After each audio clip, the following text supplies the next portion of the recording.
It is, perhaps, one of the most pernicious errors of a rash and inconsiderate life, the common ignorance of the world in the matter of exchanging benefits.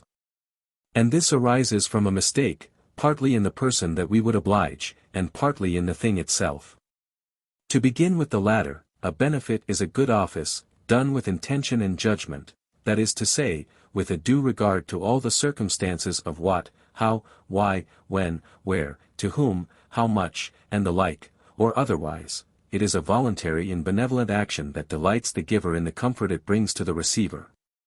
It will be hard to draw this subject either into method or compass, the one, because of the infinite variety and complication of cases, the other, by reason of the large extent of it, for the whole business, almost, of mankind in society falls under this head, the duties of kings and subjects, husbands and wives, parents and children, masters and servants, natives and strangers, high and low, rich and poor, strong and weak, friends and enemies. 28 The very meditation of it breeds good blood and generous thoughts, and instructs us in honor, humanity, friendship, piety, gratitude, prudence, and justice.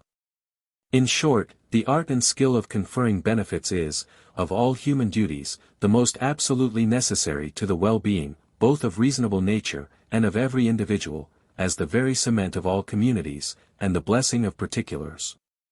He that does good to another man does good also to himself, not only in the consequence, but in the very act of doing it, for the conscience of well-doing is an ample reward. Of benefits in general, there are several sorts, as necessary, profitable, and delightful. Some things there are, without which we cannot live, others without which we ought not to live, and some, again, without which we will not live. In the first rank are those which deliver us from capital dangers, or apprehensions of death, and the favor is rated according to the hazard, for the greater the extremity, the greater seems the obligation. The next is a case wherein we may indeed live, but we had better die, as in the question of liberty, modesty, and a good conscience. In the third place, follow those things which custom, use, affinity, and acquaintance, have made dear to us, as husbands, wives, children, friends, etc., which an honest man will preserve at his utmost peril.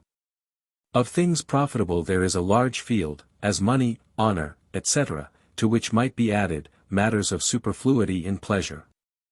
But we shall open a way to the circumstances of a benefit by some previous and more general deliberations upon the thing itself. Chapter 2. Several sorts of benefits.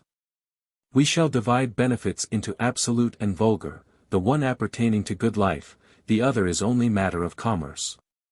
The former are the more excellent, because they can never be made void, whereas all material benefits are tossed back and forward, and change their master. There are some offices that look like benefits, but are only desirable conveniences, as wealth, etc., and these a wicked man may receive from a good, or a good man from an evil. Others, again, that bear the face of injuries, which are only benefits ill-taken, as cutting, lancing, burning, under the hand of a surgeon. The greatest benefits of all are those of good education, which we receive from our parents either in the state of ignorance or perverseness, as, their care and tenderness in our infancy, their discipline in our childhood, to keep us to our duties by fear, and, if fair means will not do, their proceeding afterwards to severity and punishment, without which we should never have come to good. There are matters of great value, many times, that are but of small price, as instructions from a tutor, medicine from a physician, etc. And there are small matters again, which are of great consideration to us, the gift is small, and the consequence great, as a cup of cold water in a time of need may save a man's life.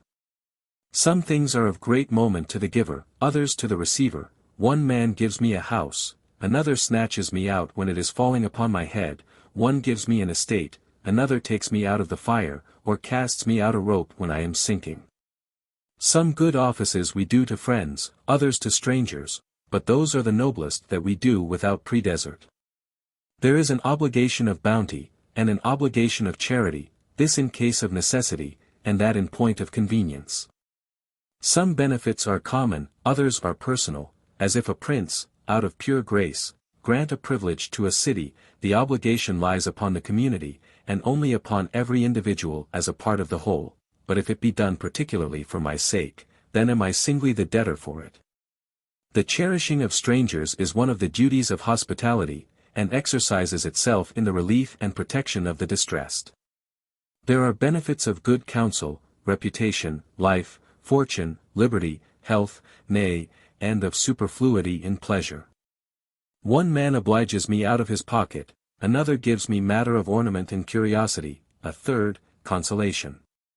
To say nothing of negative benefits, for there are that reckon it an obligation if they do a body no hurt, and place it to account, as if they saved a man, when they do not undo him.